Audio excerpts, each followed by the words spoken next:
Welcome to EconTalk, part of the Library of Economics and Liberty.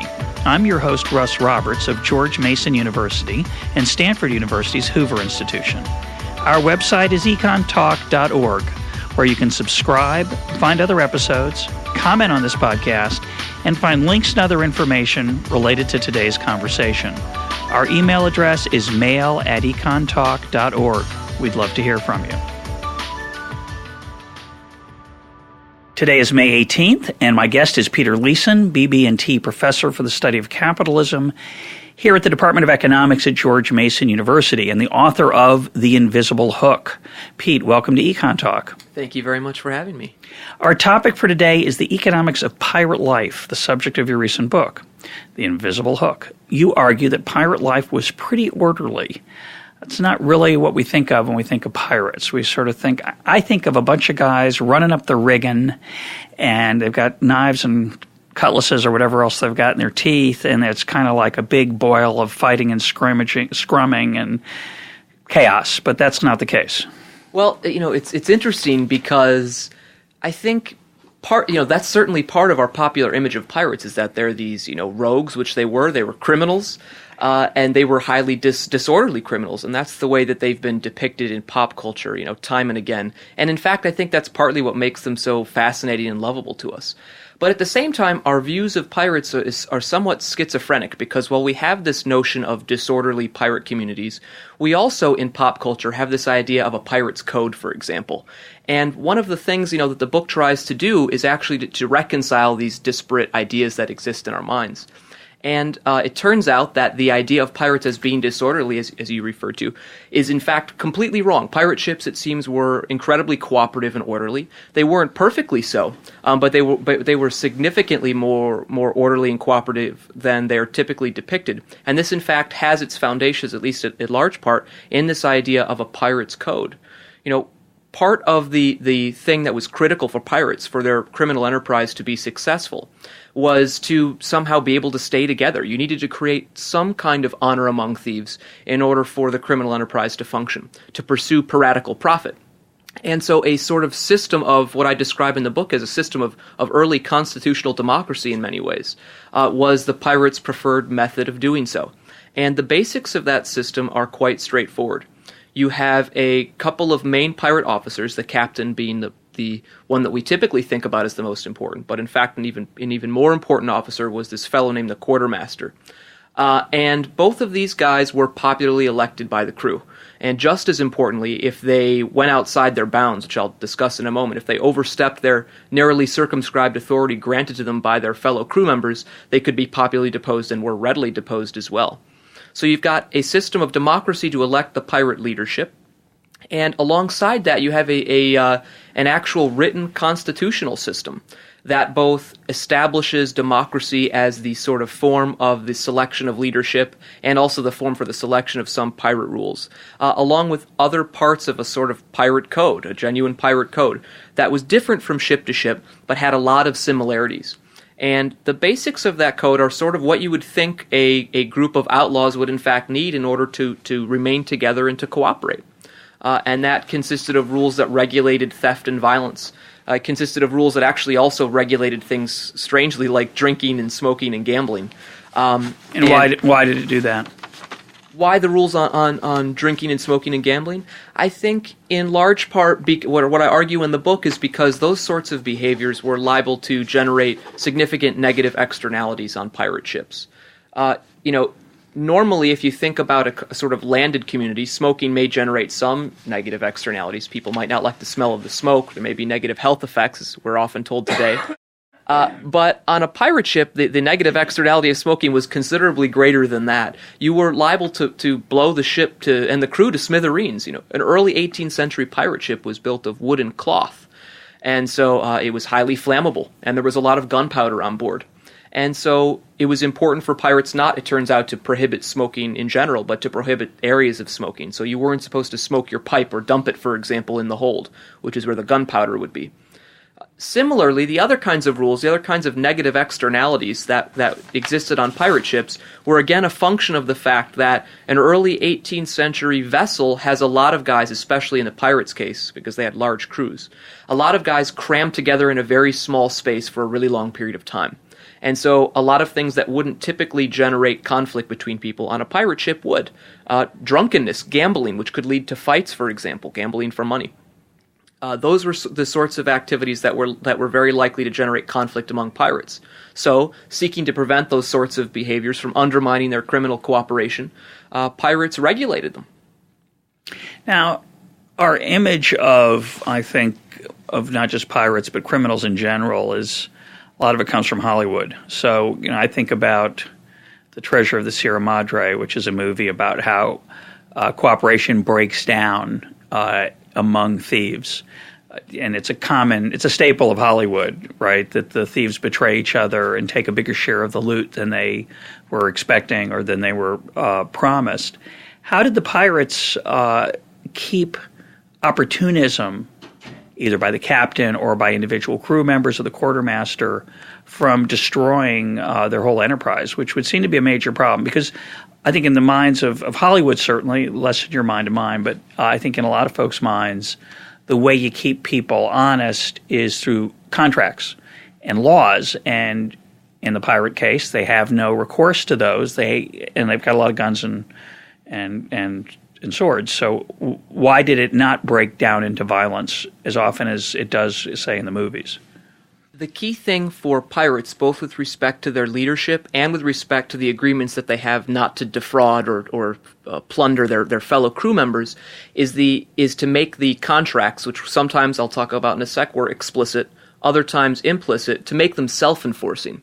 And the basic intuition behind this, to sort of start to think about it, is if you were a pirate and you were caught, if the criminal organization broke down, it wasn't simply that you couldn't pursue profit that way anymore, but you were liable to wind up hanging at the end of the hangman's noose. And so that was a very, very powerful motivator to help create cooperation between them. So there's two sorts of basic contractual arrangements that we can think about. One more explicit, another more implicit, between various members of the pirate crew. And probably the most important, and the one which I give the most attention to in the book, is the idea of an agreement between an ordinary pirate crew member and the pirate leadership. Like any organization, pirates needed some leadership. They needed someone who could make decisions on behalf of the whole in certain cases. Even though pirates were democratic and they used democracy for many important decisions, it simply wasn't practical oftentimes to have the whole crew voting on, for example, whether or not they should fire, cannon broadside, or cannon 3, for example, at a particular merchant ship that they were attacking. You needed snap decision making. Their leader was indispensable. And so the other thing, of course, that you need to have in a pirate ship that you're going to need leadership for is someone to actually, if you create rules, to enforce those rules. And that was a critical part of how they helped make the system self-enforcing. But again, the problem is, which I discuss in the book, is that leaders endowed with this kind of authority can also take advantage of the authority and use it for personal benefit at the crew member's expense. And sadly, many pirates who had formerly sailed in their legitimate lives as merchant sailors in the early 18th century came from merchant ships that had very autocratic governance arrangements. The captain had near dictatorial control, and he oftentimes, not always, and I think to a certain extent some of the abuses have been overplayed, but in many cases it seems that the captain on a merchant ship was able to take advantage of his power at the crew member's expense. So these merchant sailors, in their part as pirates, were keenly interested in preventing such abuse from happening with their leadership. And that was their opportunity cost, right? So we could think of this enterprise having to compete with this legitimate enterprise in attracting sailors, which had a mixed bag, regular pay, but possibility of abuse or fraud on the part of the captain, whereas your alternative was a lottery of a much potential higher return in pay, but they wanted to make sure there wasn't this risk of abuse by this captain, whose incentives to abuse it would be in some sense much larger because the prizes were bigger, right? The prizes were bigger, and unlike at least a merchant captain, in principle, the law restrained his ability to take advantage of his sailors, and sailors had recourse in courts if, in fact, he was abusive. A pirate captain, of course, there was nothing you could do there. That was an illegal behavior. It's kind of like having, if your crack dealer defrauds you, where do you go? Right. And so it was a much more difficult problem for pirates to overcome, which I think is partly responsible for the reason that their solution was so much more effective. And that was, on the one hand, the system of democracy, where the crew members were an ultimate check on the ability of the leaders through their ability to select and depose them. But also this idea of the Constitution again, and this is the explicit part of the contract. Each member of a pirate crew before an expedition signed off on the set of rules that they sort of collectively created before going on the account, as they called it. And what that did was exist as a written contract between the captain, the quartermaster, and all the various crew members. And the one of the really important functions it played in allowing that contract to be self-enforcing was making the terms explicit. So obviously one of the possible sources of predation is the captain taking a larger share than he's supposed to. But if we write down in the contract exactly here's how many shares the captain is supposed to have, and here's what we do, for example, in the event in which the booty involved that we take is unclear, its value is unclear, how to distribute it and so forth. By making those things explicit, we create common knowledge among the crew members that we can actually all observe and agree upon when, in fact, the captain is overstepping his bounds. And there's really nothing the captain can say for his part as a way of trying to defend against that. And so this helps to coordinate the crew members' ability to enforce the terms of the agreement against the pirate captain. And that raises two questions. The first is, usually in illegal enterprises, written documents are frowned on. They can be used in court as evidence of illegality. And it's a strange thing to think about early 18th century pirates, maybe with wooden legs and eye patches, with this sort of Madisonian, pre-Madisonian framework. So I'm curious about two things. One, how did that start? Do we know anything about how that evolved and became this sort of standard experience of a written document? And two, how did they avoid this legal complication of having a proof that they were pirates? Yeah, both excellent questions. So we know a little bit about the evolution of the pirates' system of constitutions, and it seems to derive most directly from pure pirate predecessors, which are actually the buccaneers. The buccaneers operated from about 1630 until about 1690. And buccaneers were kind of something in between pure pirates, the Blackbeard and Calico Jack Rackham type that I primarily discuss in the book, early 18th century pirates. They were something in between them and privateers. And privateers, of course, were state-commissioned and sanctioned sea robbers. During war times, various European governments, as a low-cost way to augment their navy, would basically hire or commission private vessels to go about and seize enemy nations' merchant shipping. So the buccaneers did some of that stuff during periods of war in the mid to late 17th century. But they also, when those wars ended, turned to outright piracy, which is why they're kind of in between. And what they had was what they called a chase party. These were primarily French, although there were later Dutch and English buccaneers involved as well. They were a kind of multinational sea roving outlaws. This chase party was their kind of constitutional system, and it set up, and they were not nearly as detailed, nor were they as thoroughgoingly democratic as their pure pirate predecessors in the early 18th century would create when it came to their constitutions. But they had some similar features. They had a system of workmen's compensation, for example, which I discuss in the book. They established how pay would be allotted. They pointed to democracy as the method by which they would make important decisions and so forth. So the buccaneers seemed to provide the kind of basis for the later 18th century pirates' constitution, but maybe we can even trace the buccaneer system back a little bit further. Privateering is extremely old, and in a way, as I noted, the buccaneers were in part privateers, and privateers also had ship's articles, which is actually, incidentally, what the pirates also called their constitutions, ship's articles. And these articles also established certain rules aboard the ship. So there is some carryover from legitimate society, I think, to a certain extent. But the articles obviously are performing a different function. You're not going to need the same kinds of rules, nor are the rules going to be as elaborate or detailed when you're talking about rules to regulate the floating society of legitimate privateersmen as opposed to the illegitimate floating society of outlaw pirates. So this idea of having kind of seaborne rules of order is a very old one indeed, and certainly goes back, I'd say, even before the 16th century. I have a follow-up question, but do you want to talk about the issue of of having a paper record of your... Yeah, I did. I mean, the additional cost of writing your rules down, conditional on being captured and suspected as a pirate, is very, very small. The reason being that, and I kind of go into some of the legal regime related to piracy in the book, but by the time in the 1720s, when you really have a very high probability of being captured as a pirate, you're pretty much going to be hanged no matter what. It doesn't matter whether the rules are written down. And we have a few cases. Bart Roberts' crew allegedly pitched their articles overboard so that the authorities wouldn't be able to see them.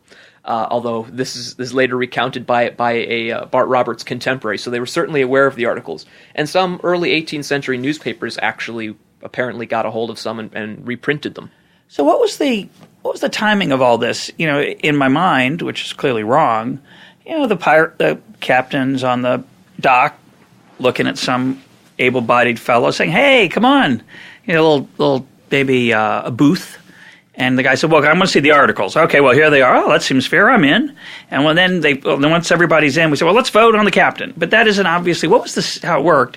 What was the sequence by which how a crew got together, accepted those articles, and voted? Give me a scenario that might describe how that worked. Well, this is a bit speculation. We don't know exactly, but here's the description. I forgot. It's not really on the booth on the dock. It's in the tavern when the guy sees a guy with a peg leg, a parrot on his shoulder, and he leans over and says, "You looking for workers? Yeah, you looking for sailors?" I think that's actually probably in some ways fairly accurate. Many early 18th century pirates, in fact, the overwhelming majority of them, lived together at a land base, New Providence Island in the Bahamas, modern-day Nassau.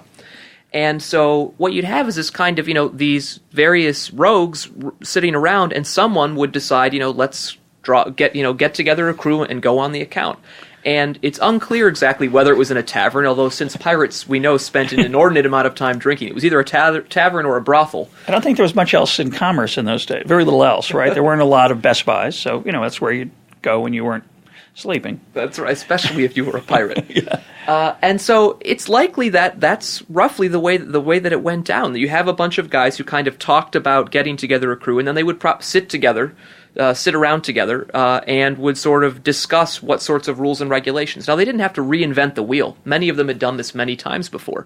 And even if they hadn't, they were certainly familiar with the pirate codes used on other pirate ships, which surely some of the other guys who had sailed could offer up, here are some provisions that were used in the past. They would kind of put this stuff together, and typically they would, at that point, it seems, elect their pirate captain. Now, it may in fact be that the guy who kind of initiates the "let's go together, get a crew together" is likely to be a leader and selected as a captain.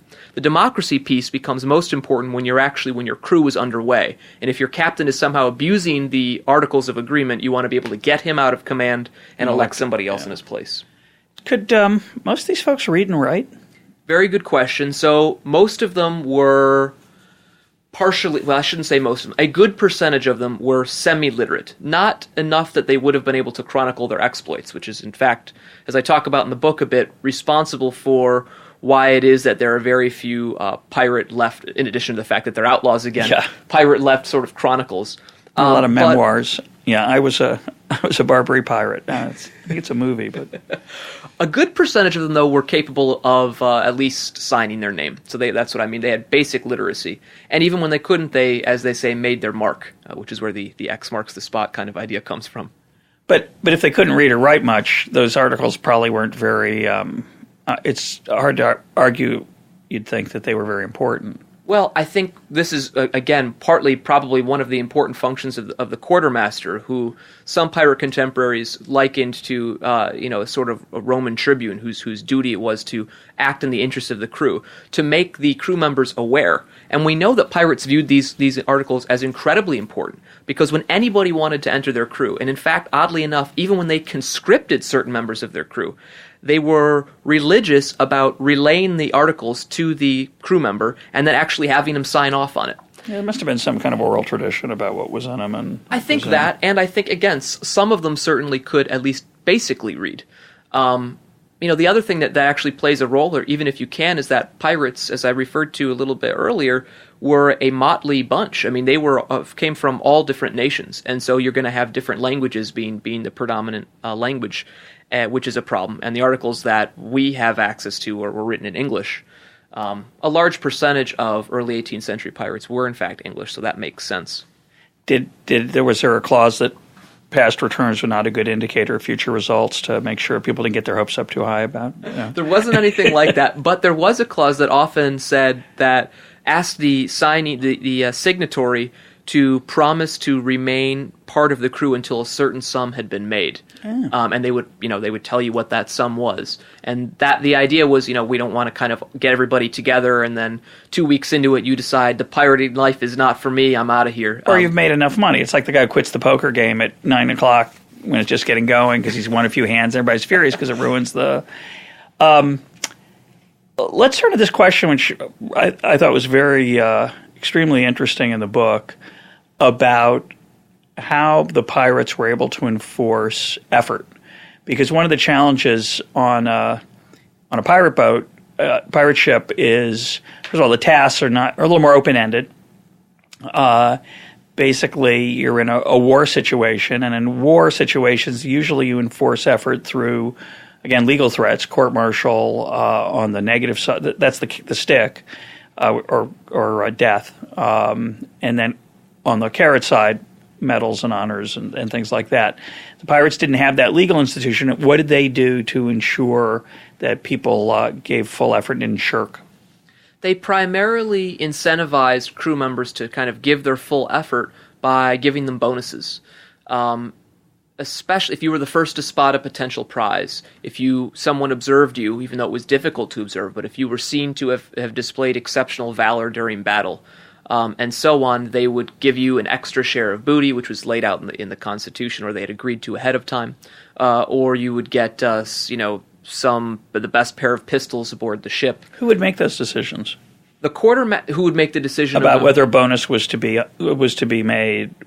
given, whether someone had to make the ultimate decision. And that, again, in the movie, you all sit around and right? To me, it's a little bit like after a modern soccer game, or basically, now who played really well? Who can find something nice to say about Johnny? Whatever mechanism they used, still someone had to decide extra share or no extra share. It's a big deal. It's not just like nice round of applause. It's a big deal. Right. So somebody had to make that call. Who was that? It seems that it was, again, we don't know for certain, but it seems that it was very likely to be the quartermaster. Probably what most likely happened is that you have a member of the crew who suggests, Johnny did an extremely good job, and then the other crew members are sort of a here, or a no, he didn't. The quartermaster, however, was the guy who ultimately was charged with enforcing those kinds of provisions in the Constitution. So ultimately it would have been up to his discretion, but as with many piratical decisions, even where he exercised that decision, that kind of discretion, in a fundamental sense, it was shaped by popular will on the ship. Yeah, I just can imagine some rent-seeking there, people trying to get in the good graces of the quartermaster. Oh, certainly. Problem. Pirates, even their system of democracy had, for sure, in many ways, the same kind of flaws that a traditional system of democracy would have, in fact. So it's not just there. I don't want to argue, and I don't argue in the book, that the pirate system of governance was perfect. It certainly wasn't. And there was ample scope, as there is in pretty much any kind of arrangement, for some kind of underhanded dealing.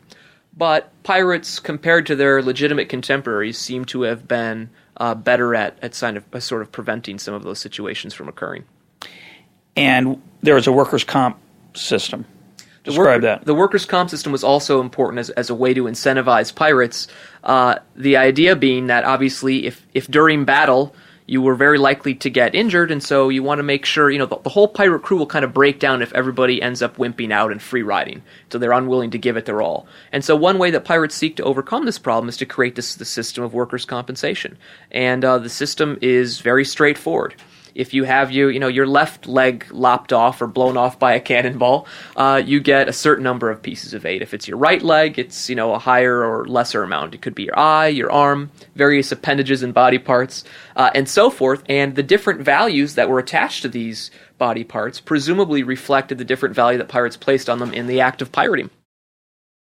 Again, there's going to be some discretion, incidentally, in this case as well, in sort of determining things. Right. Is it half a leg? They were very detailed in the way they did it, but you're right, that couldn't prevent situations from emerging in which there still had to be some judgment call. Again, the quartermaster's purview. And you described the quartermaster as a separation of powers equivalent to be if I may use a nautical term, a ballast against the power of the captain. Describe how that would work and why you think it was so effective. The way that it worked was very simple. The captain wielded unquestioned authority during times of battle, when autocratic decision-making was critically important.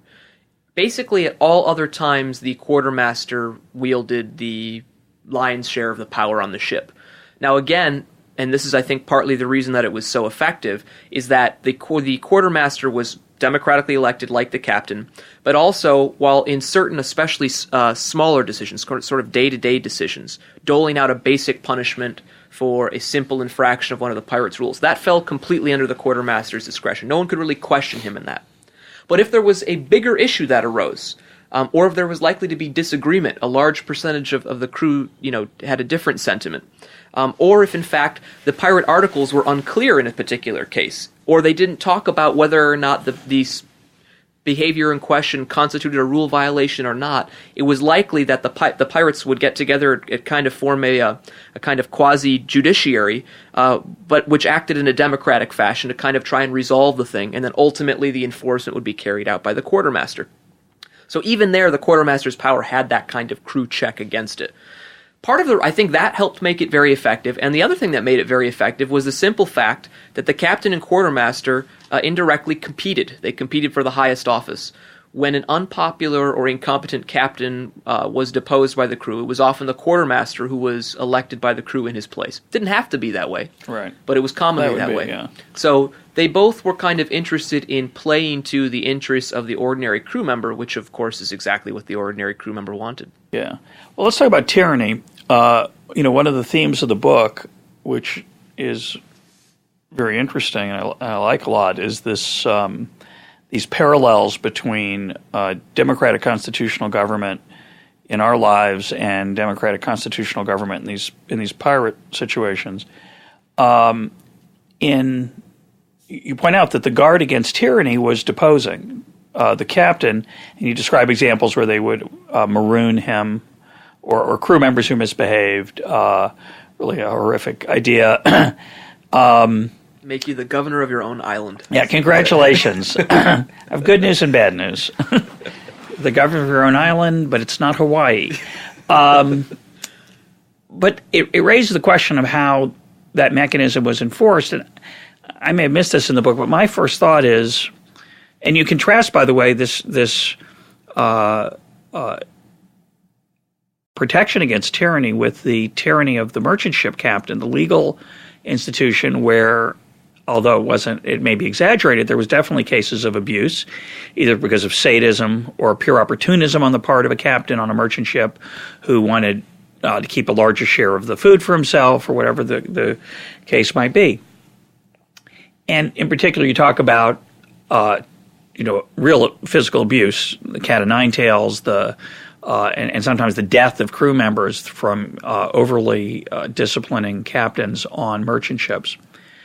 What protected the crew on a ship besides the piece of paper?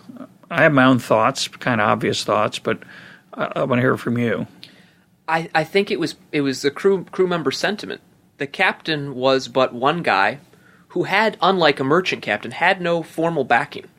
If you were on a merchant ship and you revolted against your captain, right, that was mutiny, and that was ultimately a crime that was punishable by death in certain cases. On a pirate ship, there was no such thing. So the threat ultimately of a kind of a violent revolt, if need be, against a captain, I would say, at the end of the day, was probably a very important check. And you outnumber him 150 to 1 on a pirate ship. Exactly. And his crew he does not have a set of officers other than the quartermaster, correct? There are sometimes smaller officers. Sometimes the guys like the cooper or the carpenter would be considered officers. But in general, it's the quartermaster. Because on the merchant ship, I have this image of he's got a little cadre of folks. But isn't that the important difference? Maybe I'm wrong. I would think that another important difference would be weapons.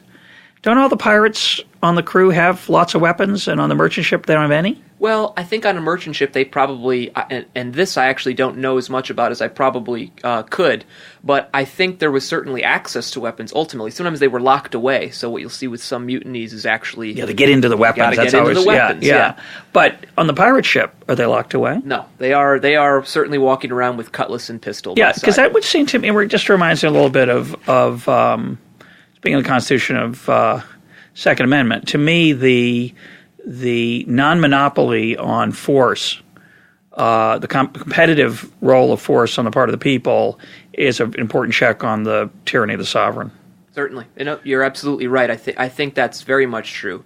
And even to the extent that arms are more or less freely available on the merchant ship, again, the simple legal difference means that effectively your gun is not a weapon, right? You can't really use it in the way as a threat to remove someone who's abusing you from command. But it's just such an interesting example I didn't think of, that the illegality of the pirates took away the opportunity to use the mutiny as a check on tyranny, right? On the merchant ship, even a whisper and whiff of mutiny is a death sentence. It's not just, well, we tried to overthrow the captain, and it didn't work.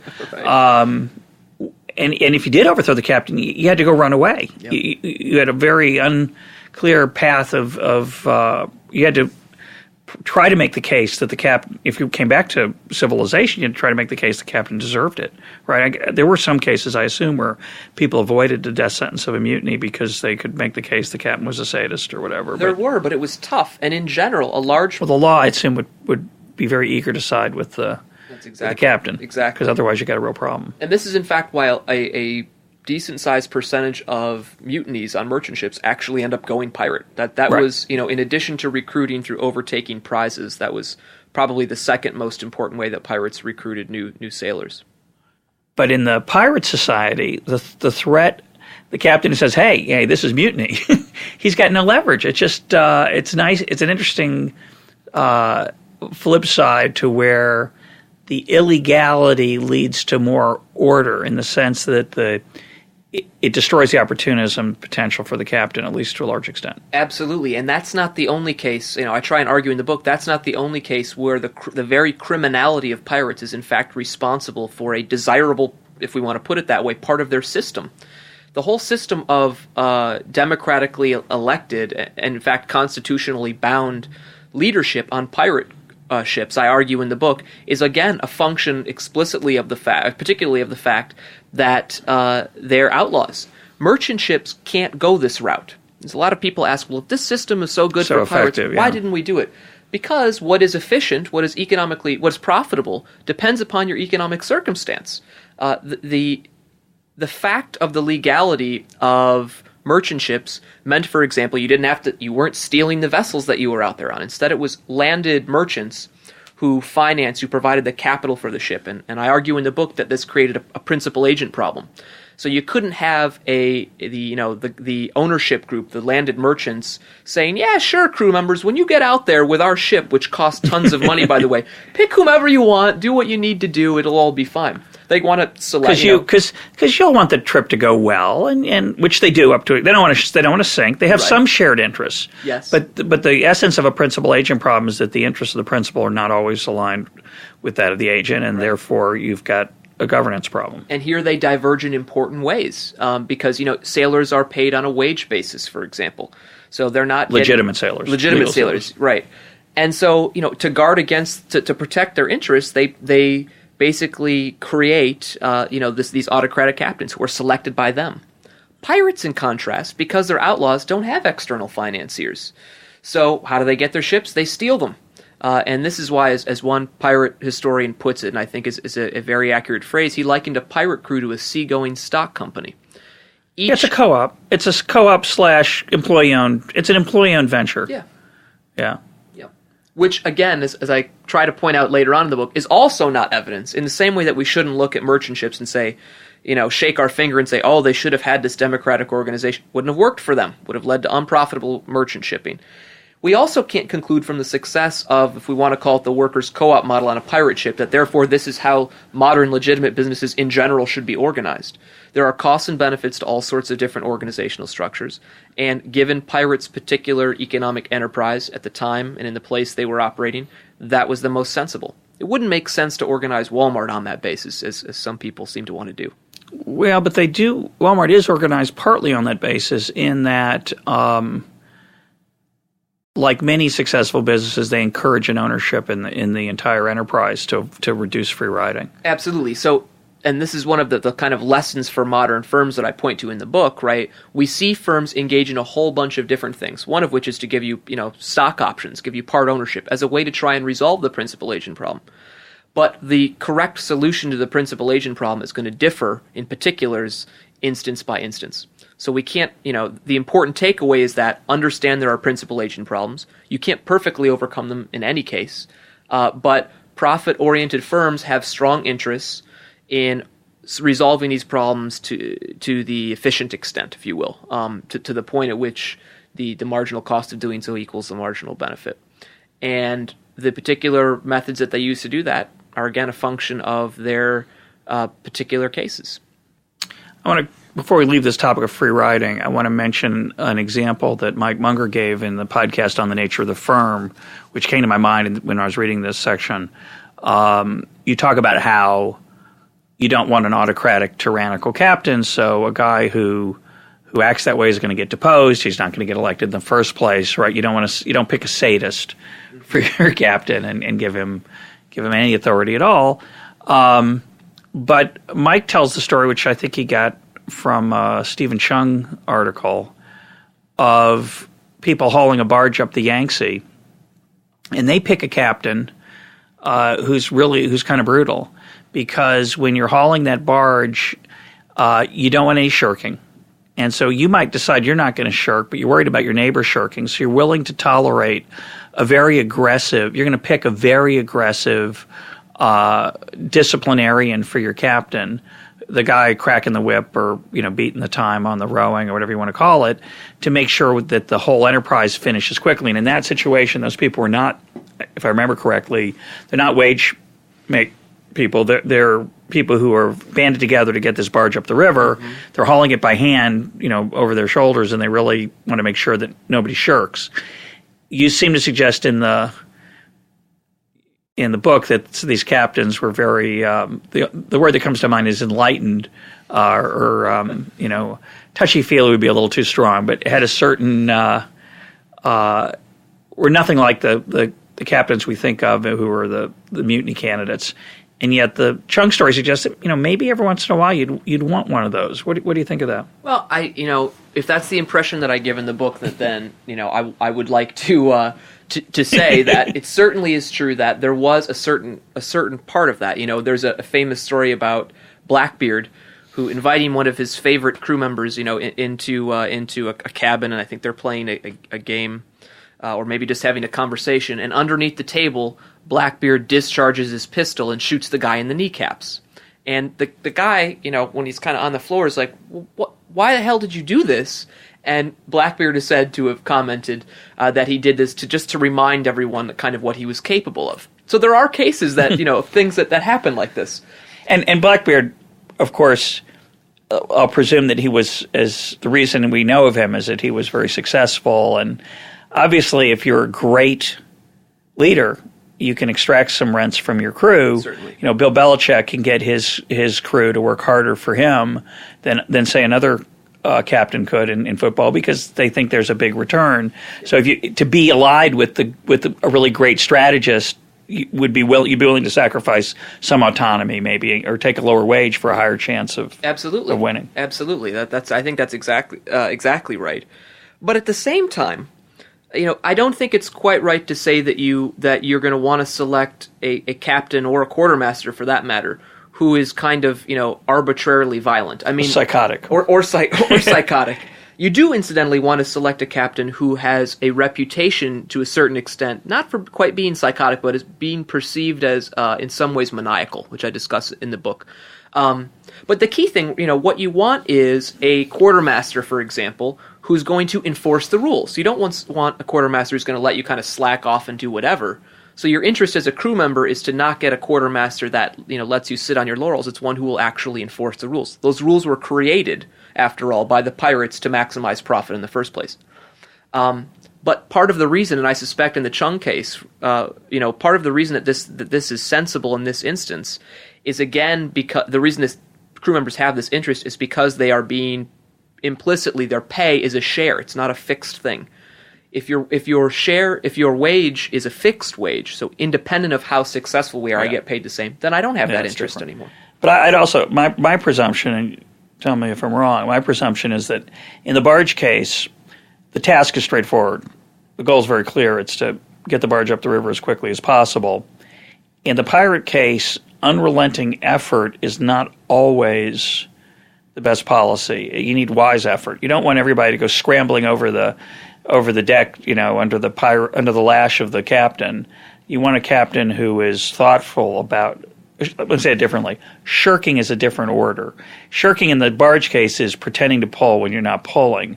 Shirking in the pirate case might be, ducking down rather than going over the edge or whatever we would do. But it would seem to me to be a subtler set of things. You wouldn't just want to be pushed forward constantly. Right. No, I think that's true. I mean, there's something that's a little bit more ironically delicate about the pirate's task. Exactly. Yeah.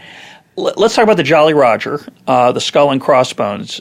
You talk about it as a signaling device. So, what was its purpose? Well, the basic idea, that I argue in the book is that the flag was used as a way to communicate, if you were a pirate ship, that I am pirate and not another sort of belligerent who might be attacking you, who in fact is legitimate. In the early 18th century, in addition to possibly being attacked by a pirate ship, you might also be attacked by a Spanish or French, but especially a Spanish, if you're a British ship anyway, a Coast Guard ship. And what these Coast Guards were they were kind of like privateers. They were government-commissioned vessels that were charged with protecting their country's possessions in the Caribbean from interlopers, which were basically smugglers. And so, they had commissions for this, but like privateers, they abused them in many cases. They kind of went around and they would just, plunder people occasionally.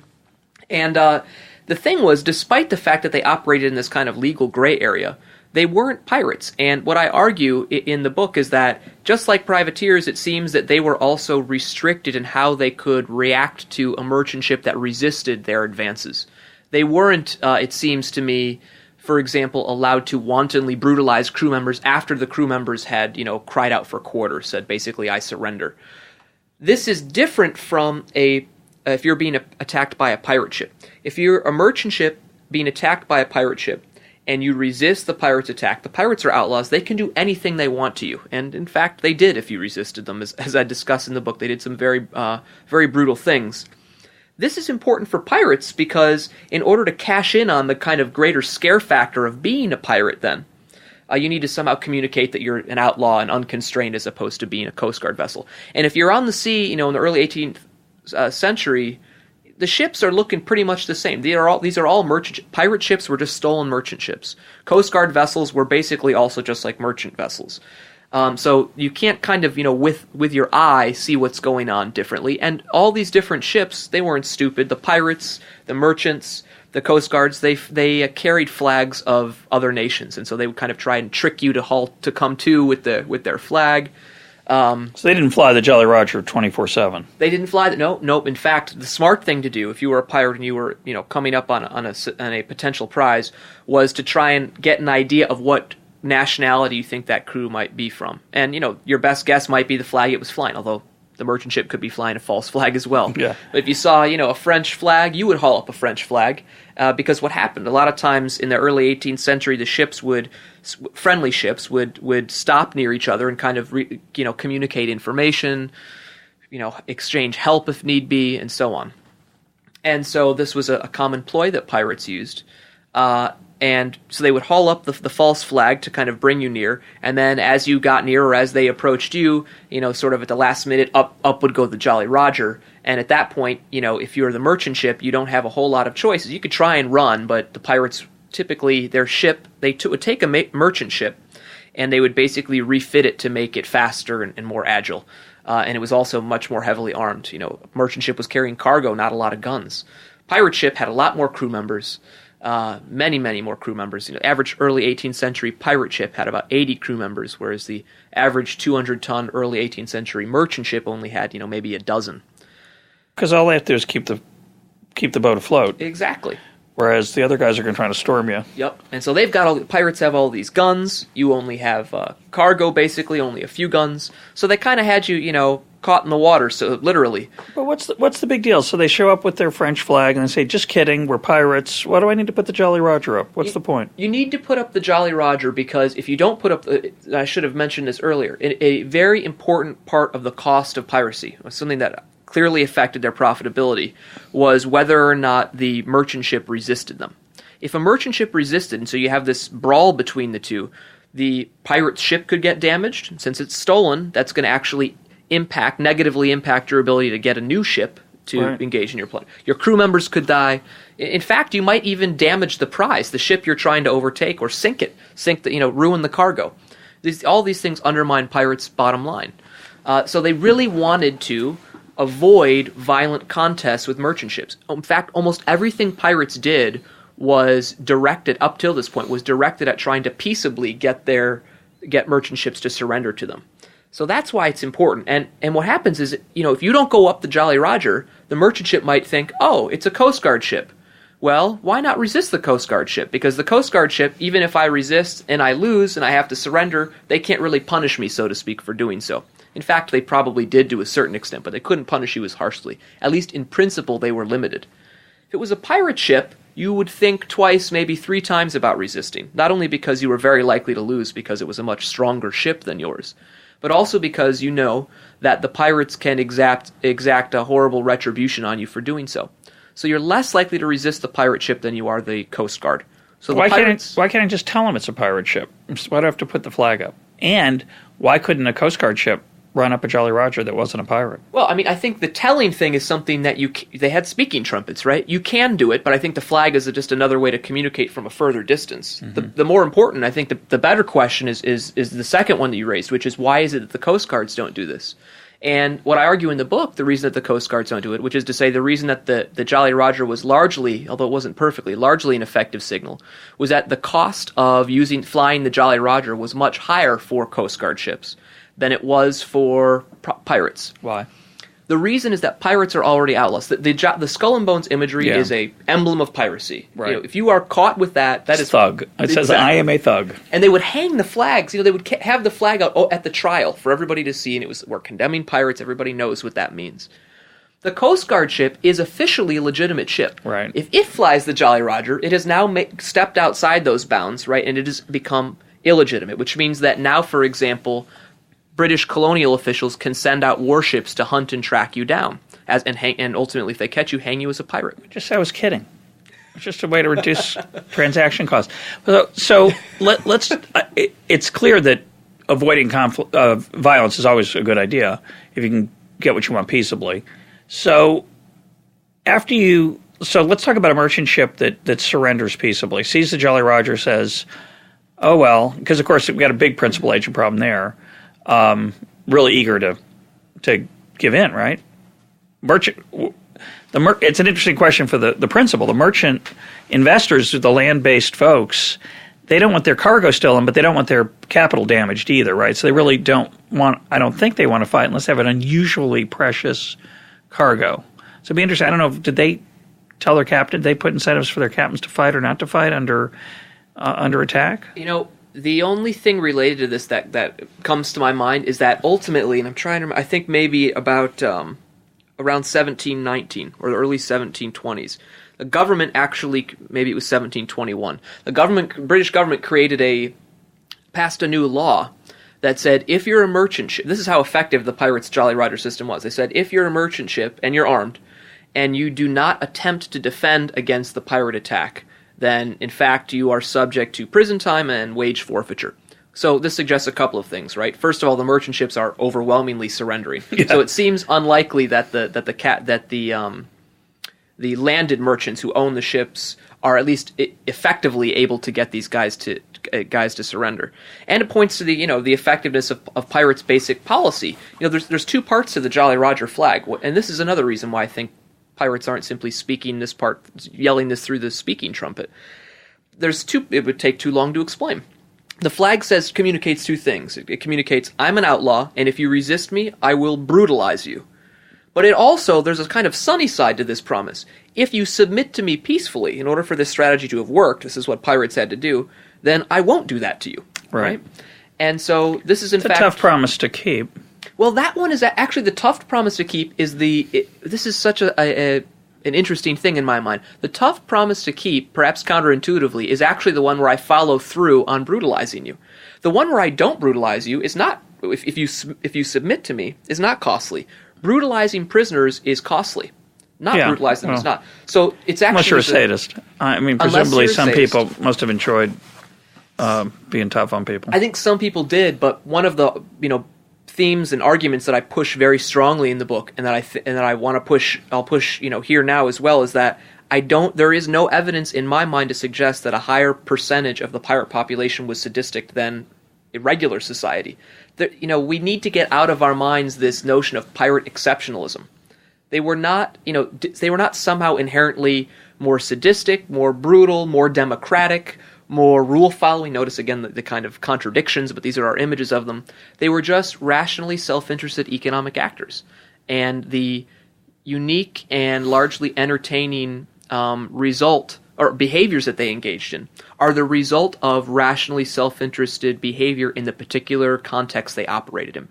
So you're right. If you were sadistic, then it would be hard. Then it would be costly to not do it. But for the average pirate who just wants money, right? They're going to move on. Yeah, they're going to move on. So what would they do? They just transfer the stuff to do they take the boat and the cargo? They typically would look around, and this is another important thing the quartermaster did. It was kind of his job. First, they typically had a rule that said if there's any specie on board, we automatically take that, which is gold and silver. Yeah, gold and silver. But the other issue was, well, what do we do? Typically there was... What if it's sheep? What's that? What if it's sheep? What if it's high-maintenance stuff you got to feed it? Very unlikely to take it. Very unlikely to take it. Although they would take humans, which you had to feed. They would take humans. But in general, the quartermaster's duty, since you couldn't fit all of the potential plunder on the ship, was to somehow, make the decision. Right. And they would try... they had a good idea in terms of what the market prices for things were. They would fence the stuff or divide it up amongst themselves to consume directly. They would take the cargo. That's usually what they were after. What would they do with the crew? The crew was an interesting thing. What they would do there is, first of all, if they needed members, they would say, who wants to join the pirate crew? And you would have a lot of volunteers. You have pirate crews, contrary to the image we have of them as common conscriptors. They did conscript some, but overwhelmingly it seems that they didn't because they didn't need to. You'd have more merchant sailors happy to join the pirate crew because of the better treatment and the potential for better pay than the pirates in fact wanted. So they were kind of, they could be somewhat selective. The other crew members, if you had submitted peacefully, they were put back on the ship if the pirates weren't going to take that ship, and they were set along their way. Occasionally, they would do something that was not quite as nice, not with the intention of killing or harming the people, but simply to kind of get rid of them. They would drop them off someplace, hopefully not a too uninhabited place. But the typical thing seems to be you send them away in their ship. Yeah, you don't want to drop them off in too inhabited a place, right? Because you don't want to get chased. But you don't want to get chased. But the other interesting thing here, the kind of common idea is that dead men tell no tales, and so we want to people think, well, they must have been slaughtering Just kill them. all the crew, yeah. But it's exactly because dead men tell no tales that pirates didn't want to do that. They wanted people to tell tales. They wanted to tell tales about how scary the pirates were, and how if you cooperated with the pirates were nice to you, and so on. Things that made it, again, in merchant sailors' interests to surrender to them more easily. Those things helped pirates. So they actively kind of spun that. Although there's a free rider problem. You don't get much of the benefit of that reputational effect, right? The idea that victims who were spared would then go off and tell people, "Oh yeah, it turned out great. I gave in immediately, and they were nice to me." That just helps the next pirate crew. It's not going to help you so much, right? You're saying it doesn't help the merchant sailor? No. If I'm the pirate crew and I've kept my word, I said, if you surrender quickly, I won't torture you and I won't kill you and I'll let you live. So they capture the boat. They give in quickly. They set the guy free because they want him to go around and tell people, hey, pirates keep their word. They're creepy and scary, but they keep their word. You don't get much of the benefit of that. It's the next pirate crew that comes along. So there's sort of a problem of common information that you don't capture much of the benefit of that. Well, in the book, I argue that the way that pirates overcame this was through captain and crew specific reputations. I think this is exactly how they did it, right? Blackbeard. Everybody knew, Blackbeard. Blackbeard, in fact, his reputation was so successful, as I point out, the sort of preeminent historian of Blackbeard, and I was happy to find out there is one. There is such a thing, has indicated that what he can find in the historical record, as far as he can tell, Blackbeard never actually killed a single merchant sailor. And the reason is that he didn't need to, because his reputation was so effective. So you have reputations that are specific to crews and captains, and actually the different Jolly Rogers that the crews would fly was another way that crews would help to internalize that benefit of being a stronger crew. Largely, not perfectly, but again, I think largely overcame the collective action problem there. Yeah, I'm not sure I have this right, but I think I have it right. I think it was the Gurkhas. The Gurkhas they came across two people sleeping, they'd slit the throat of one of them sometimes and let the other guy live, wake up the next morning, give his bedmate a shove with his elbow and see his head roll off. And then that was a reputational, had a big reputational effect. So this is the reverse of that, that they were fairly civilized, could spread in theory. Yeah. But you wanted both things to spread, right? You wanted, he's brutal when you wrong him. When you cross him, yeah. Exactly. So we're a little short on time. A couple of things I want to make sure we get to. One is just an open-ended question. Now I happen to found the book extremely entertaining and interesting, and there's a lot of good microeconomic lessons that are woven into the book. But one attitude could be, who cares about pirates between 1715 and 1725? This is, it's just not. It's not important. Why should I care about this? Well, there's a couple of reasons, but the first one, which is a very kind of tongue-in-cheek response, but I was at a party the other night, and typically when people say, what are you working on? I say pirates. People are, oh, that's fantastic. And it was great because there was this young lady there, and she said, what are you working on? And I said, pirates. And then she said, I don't care at all about pirates. I find them completely uninteresting.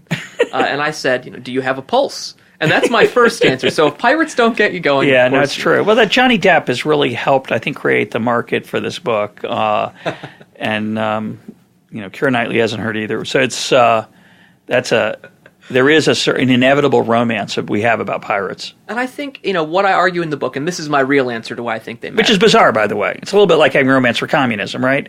Well, they were kind of unattractive folks who they were thieves. I mean, it's weird that we have this romance for them. It's weird, but it's not, because in a sense, I think it's actually justified. In the book, I point out that I think, in a sense, we ought to be unabashedly pro-pirate, and that's in the following way. All thieves should be condemned as thieves, but not all thieves are equal. Some, in addition to taking something out of the world, also gave the world something back, and I think pirates are an example of this. And what I think they gave the world back was testament to the effectiveness of self-governance, and in particular, testament to the effectiveness and, in fact, early experimentation with. In this sense, they were sort of harbingers, I even argue, of constitutional democracy.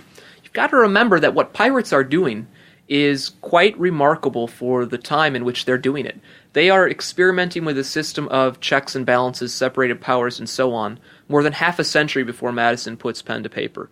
In fact, they're experimenting with the beginnings of the system before the English Bill of Rights. In particular, the fact that it's not just that they're early experimenters with this system, but who they are. They are outlaws. They are, motley, nasty, outlaws, violent outlaws. And you see them developing this system, and you see the system being effective amongst them. It points to, in my mind, the robustness of certain forms of social organization. And they are kind of unique in providing that sort of evidence. And so in that way, I think that they are truly fascinating and really showed us something. Another thing, the book is called The Invisible Hook, which is a play, of course, on Adam Smith's invisible hand idea. And I do think that pirates, at a minimum, generate what I call some conditional social benefits. Of course, Adam Smith's invisible hand, self-interest seeking, generating social benefits. With pirates, it's a tough, it's a tougher situation because they're thieves, so they're just transferring wealth to themselves. But they did do some things. Their self-interested behavior did lead to some things that I think can be counted as genuine social benefits. And one of those is actually racial tolerance, which I discuss at a sort of later chapter in the book. It turns out that at a time when black slaves were treated as, slaves in the early 18th century legitimate world, pirates were basically granting them, in many cases, their freedom, which not only meant equal pay rights, but also equal suffrage, which is quite striking, I think. They did this not because they were racially tolerant. Again, it wasn't something exceptional about pirates. They were as racist as their legitimate contemporaries. But they did it because it bolstered the bottom line. In particular because enslaving fellows, in many cases, not in all, but in many cases actually would have been more costly than it was worth. So you've got piratical self-interest seeking leading to a system of constitutional democracy, this early experimentation, leading to things like racial tolerance. And I argue in the book, I think in many ways, providing a testament to and embracing in some ways some of the modern world's most cherished values like democracy, equality in this instance, and even social safety with their private system of social insurance. So I think that's why we ought to be interested in pirates, in addition to the fact that it's just a good time. Yeah, well, I know you're very interested in how, as am I, in how governance, which you distinguish from government, which is very important. You can have governance without government. People often forget that, and I think the book does a really nice job emphasizing that. But you and I are both interested in how governance can emerge without legal coercive mechanisms, and I think it's a really important research agenda that I know only a part of. Yeah, it is. I mean, I think that's probably the theme that I emphasize the most in the book is the theme of self-governance. And I just want to, because in talking to people about this, I've been giving a few book talks and discussions with others, and there's something that I want to clarify. Governance refers to a system of privately created rules and means of enforcement.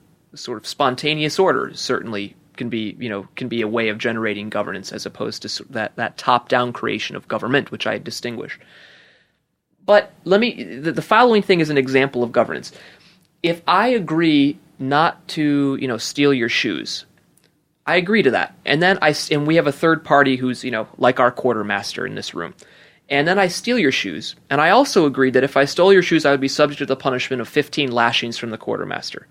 That is not coercive. That is considered governance in my mind. And what some people seem to have mistaken is they've said, you're wrong, governance... That's like law. That's exactly right. Nobody is arguing we don't need rules and we don't need methods of enforcement.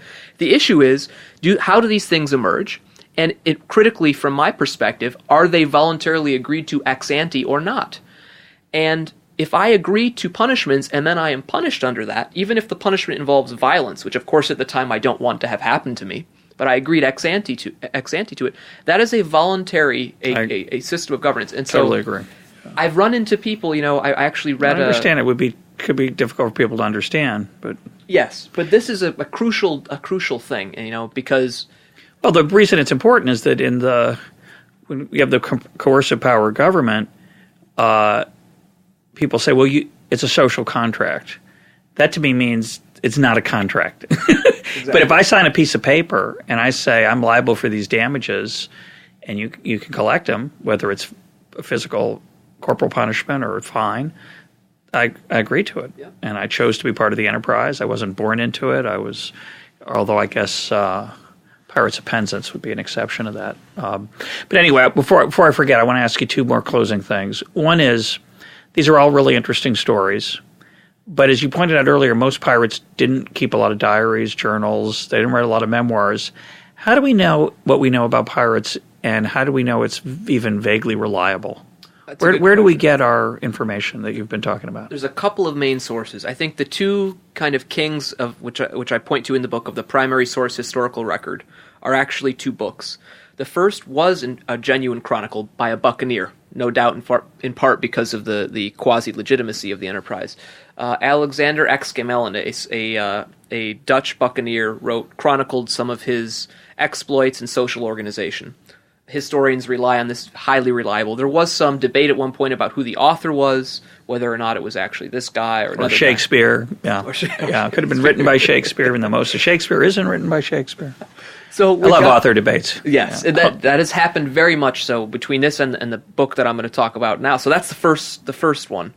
The second one is written by a mysterious author whose pen name is Captain Charles Johnson, and this book was published in 1724, and later there was a second edition that came out, a second volume that was sort of part of it. The full thing came out in 1728, and this is where most of the stories of early 18th century pirates come from. And the way that, and there's been big debate about who this is. Some thought it was Defoe. Some people at one point thought it was an actual pirate. Regardless of the Defoe theory has been, debunked. Regardless of who it is, we know that whoever Johnson was, he had very, very close relationships with pirates. It seems not only pirates, but especially with the people who were dealing with pirates, such as men of law. Because, and this is the other place that we have to kind of triangulate the evidence from, there's the colonial office papers so these are archival records, have tons and tons of letters and so on, correspondence from colonial governors related to what's happening with pirates. They're describing the problems. We also have lots of trial evidence. And at the time, since Johnson is writing this initially in 1724, he seems to have either had access to all of those records at the time or to the people who were writing those records, because there are problems, right? There are some apocryphal portions of the general history of the pirates, which is Johnson's book. But in general, and the parts that I rely on in my book, are well corroborated by these other records in the colonial office papers. So that's where we've got it. So there's tons of archival stuff, but then you've got these two other books.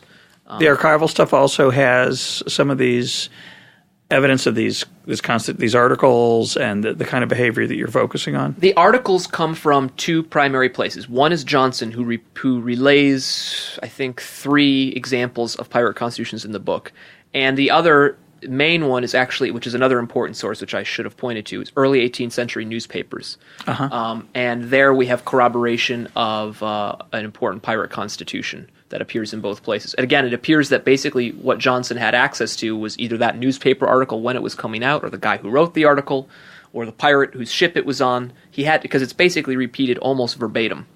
So that's where a lot of that stuff comes from. So the pirate constitution is from Johnson and from early 18th century newspaper account. So if you're an expert on pirates, and I would say you are the world's authority on the economics of pirates, right. It's a niche that you totally dominate. In your fantasies, you'd think that the best you could hope for would be a consulting gig on the next Pirates of the Caribbean movie, which would be pleasant. Might be, more than any economist could ever hope for. But the economics of pirates is actually, unfortunately, newsworthy. We have modern pirates, which is bizarre and weird that there are such things. Do you have anything to say about them? I do. I talk about them a little bit in the book, but at the time when I was writing, much more information about the Somali pirates has emerged, actually, in the short period of time between when I wrote the book and now. In the book, my basic line is as follows, which I still think is largely right. Most of the modern pirates, especially, including the Somali variety, until very recently anyway, are simply not that interesting. They don't spend very much time together on their ships, which means there are no floating societies for governance institutions to emerge on. They're kind of in and out operations. It's 6 guys in a skiff, and they ransom. Because of this, they don't really require a system of social organization. They don't form society. So they're in that sense they're not as interesting. Gang. One time, and even when it's repeated, it's still there just isn't much to kind of govern. You don't need a rule against smoking, for example, if you're going to be on a metal ship for an hour. It just isn't necessary. But more recently, because the Somali pirate population has grown, and they are spending lots of time together, not on their ships now, but actually at various land bases in Somalia, what we see is a new pirate society is being born. And unsurprisingly, again, given the need for social order and given the spontaneous emergence of private governance institutions where government can't provide such social order, we see then among these landed Somali pirate communities a system of rules, private law and order emerging. They now have rules that are in some ways reminiscent, especially those regarding prohibiting inter-pirate theft and violence and so on, and treatment of prisoners, in fact, among the Somali pirates. You also have a kind of what in the Somali pirate case is a mobile court, a kind of traveling judiciary that enforces these rules. And the reason that it's mobile is because the current Somali pirate organization, which now seems to actually exist, consists of a bunch of pirate cells kind of dotting the coastline. And they, unlike early 18th century pirates, early 18th century pirate crew kind of operated largely autonomously. These guys seem to be connected, but they're geographically separated. So in order to kind of provide some kind of industry-wide level, so to speak, what you have is this mobile judiciary going around to the different communities and resolving various pirate conflicts. So I think that part is very interesting. The one other thing I'll say about modern pirates, which is, I think, similar to their early 18th century predecessors, is, again, they are economic actors. They can be and should be analyzed using the rational choice framework, in my mind. And we see this most strongly in the fact that, contrary to all of the hubbub about the growth of modern piracy and the number of hostages, 815 it turns out last year, taken by the Somali pirates, pretty much none of them are ever injured or killed. 4 have died, it appears, accidentally in pirates' care. Only 2 have been injured, which constitutes less than 0.5% of all of those taken last year.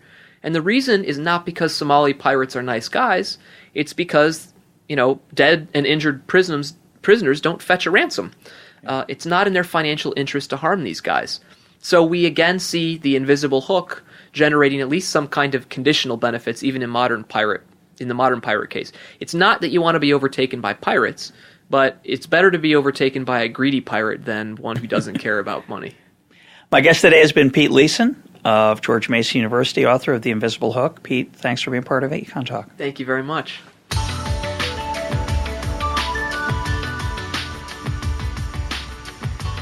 This is EconTalk, part of the Library of Economics and Liberty. For more EconTalk, go to econtalk.org, where you can also comment on today's podcast and find links and readings related to today's conversation. The sound engineer for EconTalk is Rich Goyette. I'm your host, Russ Roberts. Thanks for listening. Talk to you on Monday.